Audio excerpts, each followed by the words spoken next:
So Benoît Humbert and Balthazar Auger, thank you so much for joining me. Hello. We have a big change of scenery. And we're going to be talking about a new update that is already live. Yeah, definitely. Okay, can you tell me a little bit about who you are and what you work on? Of course. Well, I'm Balthazar Auger. I'm the lead game designer of HUMANKInd. And I've been on the, I've took over from the previous game designer. Maybe you remember him, Willem Dice. And so I've been with HUMANKInd since 2021, and it's been a great journey so far. Yeah. Okay, so from the shipping date. Yeah. Yeah. Okay. So I'm Benoît Humbert. I'm the game director on the HUMANKInd Live. I've also been historian, the main historian in-house since 2017 or 18. Right. So yeah, I'm still an historian. Actually, I Googled you, and historian is what came up. There was very little to do with, specifically Amplitude. It was just... Yeah, I'm not too much on social media, but there is still a few things about my previous life. Well, you need to keep that, that identity, because that's what's so interesting, having a historian work on the game rather than just someone, you've got game designers dealing with the gameplay, and you kind of make sure that it's... Yeah, definitely. Yeah, I'm a sort of Jeff Spock, but I'm not inventing anything. I'm just relying on historical sources, so it's a little bit different. Which is harder, because you can't just say, oh, yeah, this happened, it explains it all. You have to stick to the facts. Yeah, that's the best part of the job, trying to keep track of everything, trying to be as much as historical as possible. Sure. And being in touch with a lot of historians and archaeologists as well, so that's pretty cool. So I'm still in touch with my past. Yeah, it's a type of kind of living history. Yeah. So tell us about this Achilles update that we have behind us. Achilles, right. Yeah. Yeah, I can do that, of course. Well, in fact, since we have announced that we were going back to independence as a studio, we also released a previous update, which was Enedwana, which was focusing mainly on growth, on how missiles were working, and a lot of stuff, adding a lot of AI personas. Now we have like a small opportunity with Amplified to release 2 months later another update, which is the Achilles update, focusing this time on the war system. So it has been something that the people were complaining sometimes or giving us feedback a lot since the launch of the game. So it was the time. That's the problem with listening to feedback, is you listen to feedback. Yeah. War does bring out big feelings. Mm-hmm. But in fact, we've changed the system, I think, the first time in 2022 or 21. Bolivar. Yeah, with the Bolivar update. And now it was the time to keep the system evolving. Yeah. Well, and speaking of community and feedback, we will be having a little Q&A at the end with our developers. So if you have questions in the chat, go for it, and we'll write them down and then ask them a little bit later. But I think it's a good plan, having these smaller updates rather than a huge update once a year, for example, with a lot of things just focused on a specific field. Yeah, exactly. I think it brings new experience on a better pace than just releasing everything at the same time. And it's easier to explain as well, and to not muddy the message. It helps us also focusing on the mechanics that are like relevant to the theme of the update as well. Maybe when you make a big update, you have like unforeseen interactions between two mechanics that you were changing on. One that was a bit older. And here we can like really focus in on one or a set of like issues or feedback, and really try to address it like at once. Yeah. So that's been good, yes. And so Achilles obviously was a warrior. So we could imagine. Well, you said that it was based around war. So what's the feedback that you wanted to address with this update? So the main feedback, if I may. Yeah, go ahead. First, I have a question for Benoit. Sorry, I'm taking my privilege here. Was Achilles really an actual person that existed? Yeah. it's a tricky one because I saw the movie Troy. Have I been lied to? if you're talking about Brad Pitt, yeah, it was real.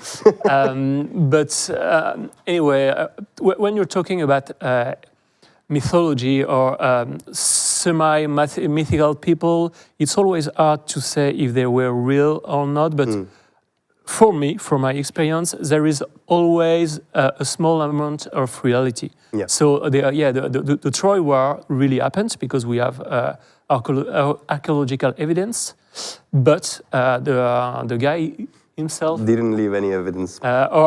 maybe there was an Achilles in the crowd, but nobody will be sure. At Enough some people point, believed that he existed, that Yes. he had some significance, even though he So might not have existed. enough for misdirection from my part, so I can actually talk about the initial question. So what was the feedback that we were trying to address with this update? So, when we first started thinking about war in humankind, and this is far back as when we were developing it, we really had a vision where war was more of a continuation of diplomacy through other means, some sort. I think it is, it's the same. And so there were many interactions with what happened before the war, the preparation for the war, and then what happened during the war, and then there was a big resolution at the end when you got the other one to surrender, or you're the one being forced to surrender.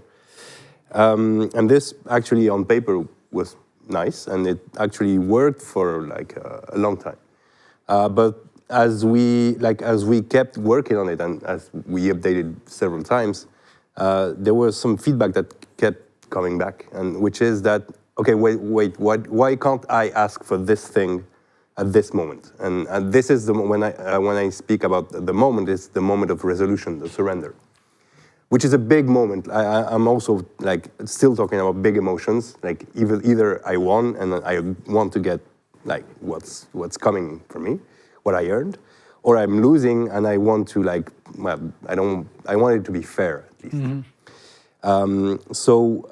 In a nutshell, around the war score system and the war support, what we did is decouple them. So, before the update, and also I want to point out, maybe it's already being pointed out in the chat, it's on beta right now, so it's not on the live game. But before that, and you can go back and compare how it was and how it is now. So just to clarify, you said it's on beta, so that's a beta branch. it's accessible to everyone. You need to click the beta branch on, and so what happened before was that you had some war support before, and then some more support at the end, and there was an addition between the two, and that gave you your score, which, most of the time worked fine, but there were some wars and that were maybe too protracted, or you were someone very far away declared war to you, and so you had to spend a whole bunch of turns getting there. And then when you got there, your war support is over. Mm-hmm. So the first thing we did was to separate the war score that you get at the end from the war support. They are two different concepts now. And so we will have a calculation that's much simpler for war score, the things that you get to earn, which are based solely on the cities that you capture from the other cities or territories.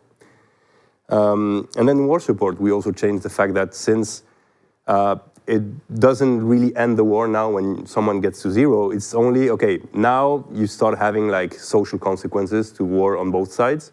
And surrender is possible, but it's not mandatory. And that's something else that we changed. Before, maybe some of you remember, when someone got to 0, that was game over for them. Yep, at least had to surrender. You had to surrender, it was mandatory, it happened to you, it happened to the other one. Maybe you wanted to keep going, and this is the first change that we did in Bolivar. We kind of allowed, if you were winning, to press your advantage. But there was also the case where, you were the war was not going well, but you still wanted to fight a bit more. And so we really went around those cases and refined it. to have that experience of warfare be more, I don't know, maybe more in tune with what the player is feeling that should happen. And to let the player make that decision. Yes, give them a bit more control on that decision. And because, I mean, there was one thing that we were trying to do before is that we were kind of actually trying to, like, with the war support, protect the player from losing too much. And so at some point we decided, okay, the war is over, like break it up. And now with hindsight, we realize that this is what kind of drove the feedback that we were getting. And players were telling us, I mean, yes, this happened. Yes, okay, I get why it's my maybe long-term advantage, but it's not what I wanted to happen. And it doesn't fit the narrative that I'm trying to play into. Yeah, the story might be that I lost. Yes. And that's okay. That's the end of your story. Exactly. There are. I mean, I'm trying to hold back some some gameplay details, but I can go on. For instance, another change that we made, and it's all related basically, but it's I know that you want to yeah, share. It's that surprise. I mean, since we removed the requirement that when you're at 0 or when the other is at 0, you need to finish the war. One thing that we've also changed is that now you can declare a surprise war with any number of war support, basically. Okay. So before, you needed to have at least 20 because since you need to start the war and you started with a penalty. Because you had like made a bad declaration and everyone's like, hey, that's not cool. Your war support started ticking down. And that actually like was really confusing to many people because when they declared the war, it was, hey, this is unfair. I don't like how this ended. I will like come back. Yeah. And when they did that, they actually didn't, I mean, in the heat of the emotion again, big emotions, maybe they didn't see like the little counter that went down. And so they were like, yes, now my troops are getting to your capital, and the war is over again. Kind of like, okay, what happened again? So with the removal of, okay, we're at 0, you need to stop. We also removed that, okay, you're at 0, you can go ahead. So you might guess, okay, what does the war support purpose is then? So it is still there as a measure of your people's support actually for the war. So. There are consequences if you ignore it. Right, and so we haven't changed the consequences since Bolivar actually, so you start getting a ticking stability penalty on your cities. And they will start like mild, and then they will start climbing. At some point it will start hurting your ability to, not to build troops, but to build like a district or do stuff that is not the war. But at least it's something that you'll see coming this time. It's not just something ticking down in a corner. Right. It actually affects you, and you can see it, that this is a problem. So I know, so it's not like, we're trying to make it so it's like maybe a problem that may go beyond the war, because, well, when stability is low, it takes some time to climb up. But it's not something that actually hurts you. You know you're aware it's happening. You see that your cities start revolting if the war goes way longer. But it's not something that like where we developers come in and say, you need to start fighting. So that's kind of like what we're trying to walk back with this update, basically. Yeah, well, good. It means players have more control. And if they, you were saying earlier about the example of someone who's losing, but they want to keep going because maybe actually they've got their army coming and they just need 2 more turns to turn the tides. Yeah. And as a player, I've had those moments where I'm winning and I have to end the war, wait a little bit, declare it again, and keep going. Yeah. But that's the hardest part for us. It's just keeping a balance between, historical things and player feelings. Because if you are playing like a total war game, for example, you can do whatever you want and just decide when it's finished or not. Here, in fact, in reality, it's not the way it works. It's more complex, and that's always what we want to deliver to the player, but keeping in mind that at some point it can bring frustration. Yeah. So here it's one of our solutions to alleviate those this frustration. It's funny. It's a military update, but it almost feels like a social one, where the social impact of the war changes. Yes, I mean, it will be easier to be felt because the war will be left to continue. So in that regard, it's something that's more visible than before, at least. Okay. There are also small changes around that. For instance, if you have the Together with Rule expansion pack, we made a change to one of the actions, that the infamous placate, which is now no longer available while at war. So, okay. And I believe we have some new historical personas as well. Yes, that as well. Yeah. So, I mean, if you go to the they are on the screen. So, if just to finish, if there's a changelog that's posted with the update, but for the smallest, I don't want to forget anything. But Yeah, this isn't a change log. I could talk numbers all day long. It's just the kind of personas we want to add every time we release a new update, because it will spice up your game, basically. They are just mainly focusing on strategy and warmongering. Okay, yeah, sure. They are like Bonaparte characters. Bonaparte or Shaka Zulu, they are famous for conquering a lot of territories in a small amount of time. Alexander the Great as well. Or same with Alexander. Well, Musashi is something a little bit different, because he was more like a samurai wandering after the big battle of Sekigahara in the beginning of the 17th century. So he is more focusing on war and warriors, but the other ones are just war in the general way, and trying to conquer or deliver a strategic experience. All right, very cool. Well, thank you so much. Do we have any questions in chat about the difference between Endless Legend 2 is a game that hasn't been released yet? No. But this we don't one have any is, special. I wanted to make a joke trying to uncover my shirt, but with the microphone I cannot do that. So yeah. Sorry. Well, so this is a game that is already released, but a different update. So maybe we're going to wait for people to try it out. Of course, and we are keep gathering all your feedbacks and trying to deliver the best experience as we can. Yeah, especially with war. So if you have any saves stored away with a big war, and you want to maybe I will try with the new update to see how it goes. Now's the chance, I think. Yeah.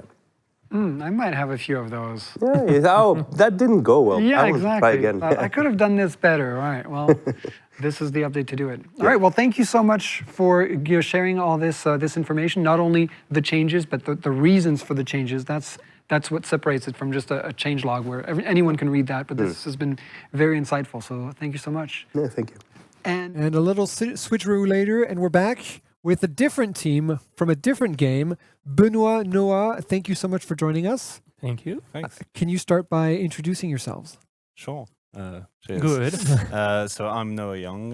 So I'm a game designer. I've worked on Humankind, also working on the other project. Well, we've worked on this update these last couple of months. So I'm quite excited to show it to you guys and see what you think. And I'm Benoit Imbert, so I'm the game director on Humankind. So maybe you've seen me yesterday, but with a hat this time, no hat, which is something quite new. Anyway, so I'm also the main historian in-house, because I'm also an historian. So here we are. Awesome, great. So Noah, you're going to be playing. Yes. So exactly. why don't you go sit at the computer and Obviously do your magic? Benoit, you're going to stay with me. Yep. And we're going to be showing off the new Achilles update. Can you remind us a little bit what this update is about? Yeah, this update is mainly all about war. So surrounding conditions, going at war, trying to Sorry, I thought it was for You're me. fine. So trying to reduce the war score of the others.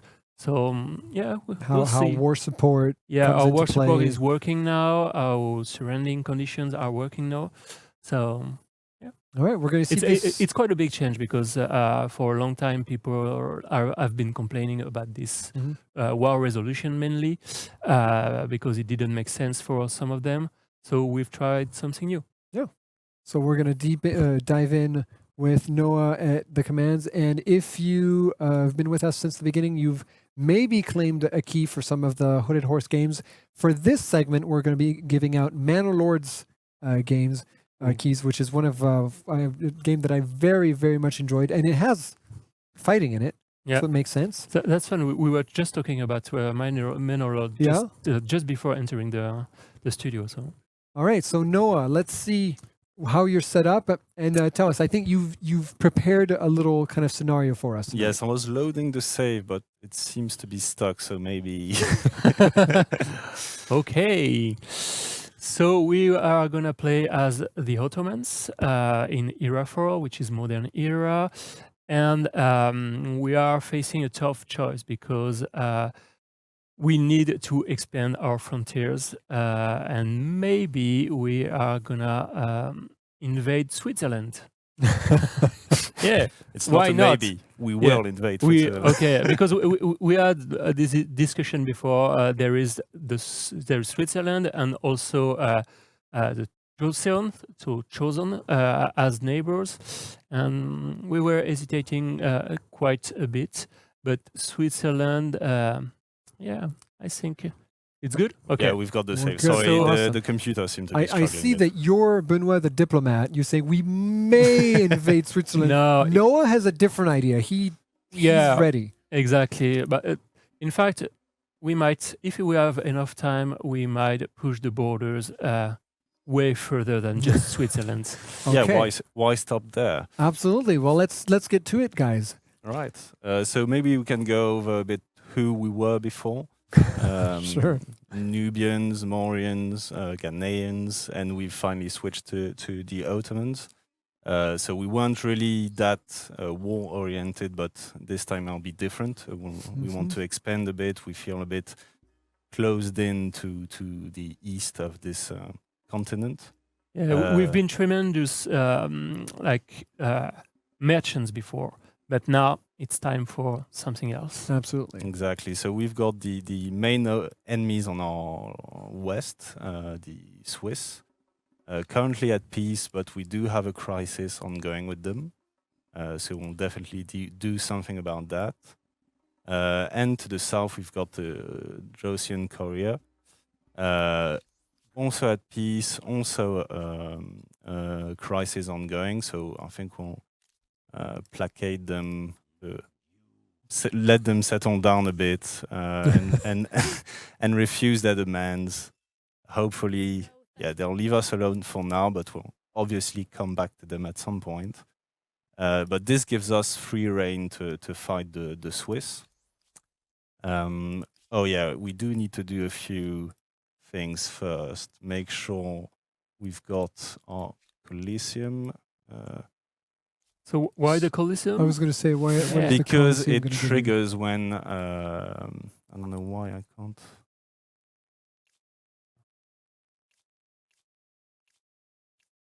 Ah, right. Wait. Oh no. Okay, I had hidden my construction queue. Sorry about that. No. So because when war is declared, it does trigger a bonus. We can spawn units, or we gain an approval bonus. So that's useful. So right now to you're have. working on that in the whole empire. Yeah, exactly. Got it. Oh yeah, you're one turn away. Got it. Yeah, All one right. turn away. So it should be quite quick, and we're also going to look into our techs to add the centralized power tech, which has a new effect now, which is the regimental system, which reduces the impact of war support loss and gain when you lose and destroy units. Battles do become bigger towards the end of the game, so we need to. There's this effect in place that mitigates that and allows the war support to be less volatile in later games. Guess I can end the turn. Yeah. So we've got the Coliseum built. So Colosseum Yeah. is built, which means that we are now ready to tell Exactly. them what's what. Exactly. So I guess we'll just declare war. Yeah, good. There we go. Right, so maybe a quick word about how war support works now. A lot of the effects are basically the same as what you've been used to. The main difference is we really see war support being the stamina of your country, basically of your empire. It's the people's will to actually fight. Before, when you reached 0 war support, then you had to surrender. It was something forced upon you. It's not the case anymore. However, fighting beyond 0 war support will bring a lot of malices to your empire. So stability will tank, which means you might have cities declaring the independence and all that. So it's still an important metric to have in mind, but it's less restrictive as it was before. Right. The game is not going to force your hand and force you to stop the Exactly. war, Yeah. but your population is not going to be happy, and you might, be forced to decide for yourself. Exactly. Yeah.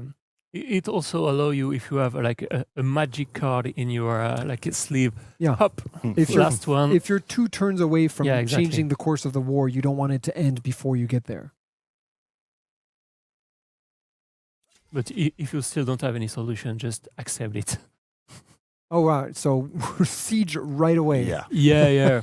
I mean, we've got very good units, a bunch of Janissaries, Arquebusiers, same there. They seem to only be manned with conscripts, basically. Yeah, I think they weren't expecting that. Yeah, they've only got like citizens with with their hammer, which against rifles might be a problem. Yes. Um, So are you even going to wait for your... No, I think I'm just gonna Yeah. go in right away. I guess we'll instant resolve this one. It seems a done deal. Okay. We might do another one if they've got more interesting units in front. But Victory, no way. yeah, so we didn't. Did we lose anyone? I don't think we did. I think Did we lose any health? Is the I don't question. think we No. did I don't think either. we did. I know. Maybe no, we didn't. It was no, unfair. everyone's fact, fine. We've been in really good terms with them before, so they might be surprised. Yeah, so we can't really move. By the way, here you can see it's been demilitarized, so we'll have to use this army to kind of secure our southern border so that our Korean neighbor doesn't get any ideas while we're occupied north. I think that's it. So we've got their first city occupied, so we can see they're losing wow. some more support. We're also losing some every turn. But that's fine because we're regaining some and we only need to bring them to 0, basically. And the they next have 2 step, cities, so one more and you're yeah, done the next anyway. step is their capital. So we Yeah. should be able to bring the Swiss into our fold quite quickly. So I'll refuse that. We've got a professional army and we intend to keep it that way. Norms deal with the Mississippians. No, come on. Nah. We'll They might be the next one. Yeah, we'll stick with our rifles. We know them best. And giving them the opportunity to have janissaries, I think it's not the best option for us if we want to conquer their No, definitely. empire. That's a I good find point. that I don't often go full military in Humankind, but when I start going, when I pivot like you've just done, Yeah. I then do nothing but that. Yeah, same. Because you build this big army and then you need something for it to do. Yeah, you need so to you use it. Say, you have one war and then a second war, and then all of a sudden you said, well, I tried to go science, but now I'm attacking everyone. Yeah, it's Exactly. the same thing for me. Every time I'm just sticking to science or culture, and at some point I just need more territories, or I'm just bored, so I'm going full military. Right, so I've just mobilized a couple of gladiator units from the Coliseum we've built, sending them south to prepare the future offensive. I've also queued an elephant because Benoit asked me earlier to build an elephant. Yeah, because so I like this. I like all the elephants units. it's a cool unit. Maybe rifles would be better, but sometimes tradition is important too. If it was just me, I would add more elephants everywhere. And I think we're done. this is like a I speed did run. want to show something in the embassy. We can't placate during war anymore. This is something removed, which felt odd. So no more placating someone that's firing at you. That doesn't work. So yeah, you need to anticipate and use it before a war, but not during a war anymore. Exactly. Because It's it still a felt- powerful ability. Yeah, it's still diplomatically, but you need to be strategic. So about it. should we have done it, for example, because they started the war at 100, or are we fine because we're going to take both of their cities and I think we're fine, but it's a fair point. Maybe if it was a more less one-sided war, I Mhm. should have like placated them, then attack them, which is kind of a weird combo, but sure. But let's march on to the capital, right? Yeah, White or the Swiss capital, historically accurate. So they're marching on, and I think we'll end up with the same kind of one side. Oh, this might be a bit more interesting, evenly matched, apparently. So if that's fine with you guys, I do want to do it manually. oh, you're not even in wait. Okay. Yeah.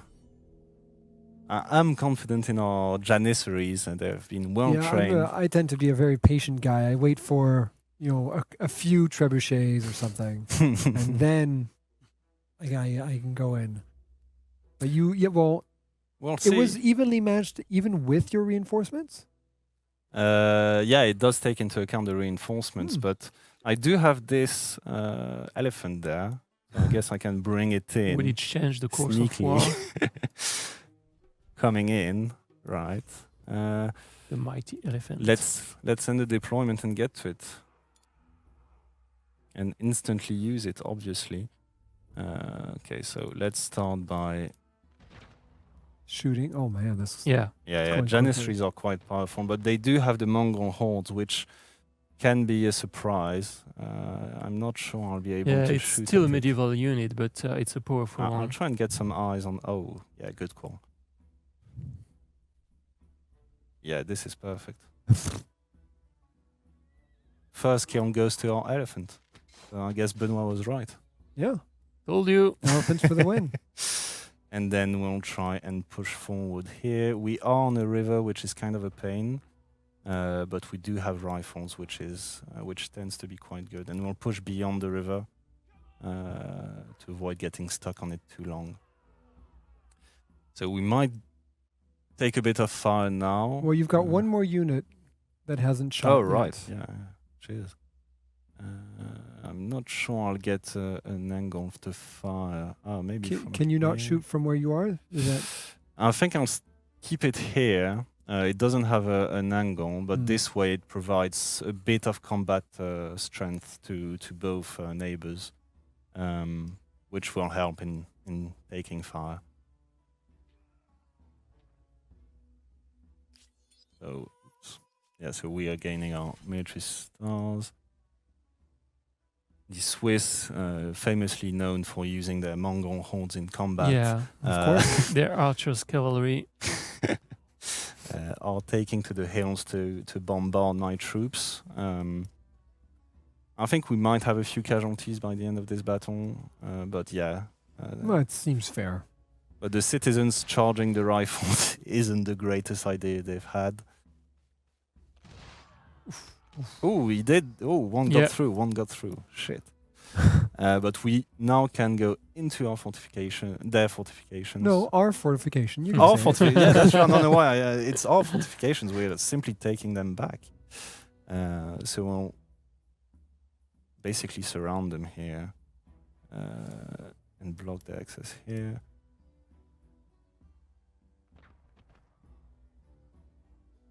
Yeah, I won't be able to move here. All right. Well, that Yeah, is. that- Jeez. I mean, rifle fire. That's Yeah. Wow. and I think And They've got what, 2 units left? I think one. Just the one? Just Oh, the one. All That's last Mongol horde. We might not even have any casualties. Well, nicely done. So For yes, something evenly matched. I think. exactly. Sometimes you need to play the battle. Oh yeah. Well, and especially when you have those ranged units, Mm. if you use them well, that's within the first turn, they've lost already a few units before Exactly. they've even started. Because when it's hand-to-hand combat, both sides are going to lose some hit points. Yeah. But when it's from afar, you just get an instant advantage. Definitely. And as trenches haven't been invented yet in this game, they don't have that defensive bonus that you would otherwise get as a ranged unit. Right. So there's definitely this initial tech gap, which means we do have a lot of an advantage in attacking. We've barely lost any life, and we've destroyed a lot of Nice. units. And we've won a few era stars as well. Yeah, we're should make us almost, Close almost from to the next a new one. era. Yeah, Yeah. we got 3 from that, I think. Yeah. Yeah, it was a huge battle. It was indeed. And they don't have any capital or city remaining. Yep, exactly. So what does that mean for our war now? So Oh, as you can see, wow. yeah, their war support is tanking. So they don't have much time to basically come back if they could. I do not think they have a secret army stashed somewhere. But if they do, well, they still have a couple of turns where they can still turn it around, I guess. Which is why we've removed the restriction on the full surrender. So right now, until they've lost their war support, you can't really tell them, force them to surrender. Exactly. Then? I can't ask for surrender yet, which is now an ask. You have to ask them basically. Mm. Obviously, when in a difficult condition, they will accept because they can't do anything anymore. But in multiplayer, we can expect people to maybe be a bit more Sure. flexible with that. But So now, yeah. we can see we've got destroyed their war support. Our population is really happy with how things are going, which is no wonder. So really, at this point, if it were in multiplayer and your opponent didn't want to say yes, you're still fine because your war support is going up. You're not Exactly. suffering any social consequences. Yeah. Exactly. In time, the social consequences of not accepting surrender would impact you. Mhm. But we do have a fallback in case someone's lost everything. They will get removed from the game, eliminated, because once you have no armies, no cities, you can't really do much. Sure. Right, so let's go over the surrender. We will ask for surrender.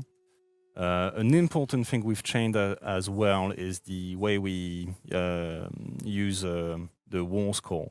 So previously, we based it on the beginning war support and the final war support, and it gave you a war score. It was an interesting idea, but I think we didn't really like to show how long things that happened before. The idea now is that every territory is worth a certain amount of war score, so you need to capture them, and you can't ask for territory you didn't capture, basically. Vassalizing people has changed in the war score count. Now it's worth half their territories, basically.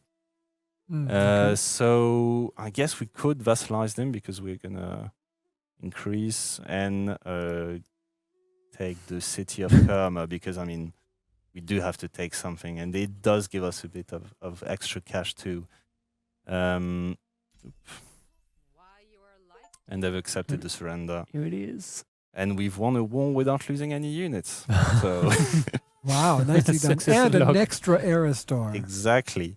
So now they still have a decent Territory, that we've left them, which is Yeah. good for them, and we want it to be good for them because they're our vassal. Exactly. And because they are vassals, I want to become the British. you can become a British, which is cool. And they've got the colonial office, which gains bonuses, bonus money when you build it in the vassal's territory.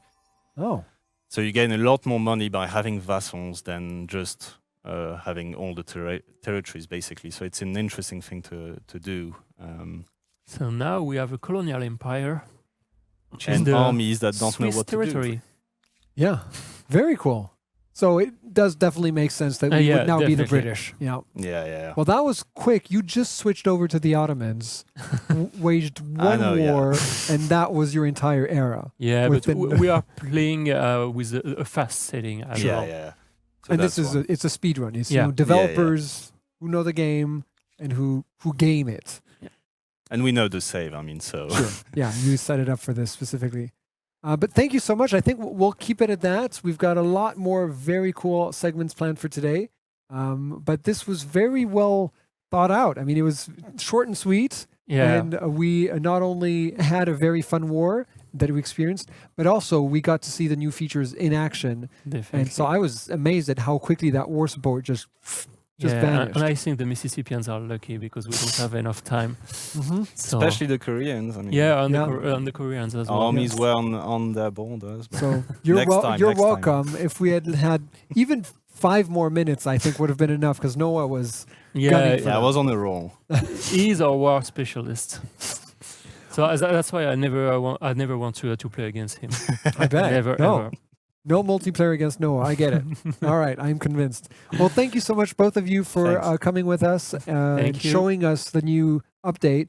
And for those who want to try it out, it is available on the beta branch on Steam. So just go into your properties, beta, and it's available for anyone to play.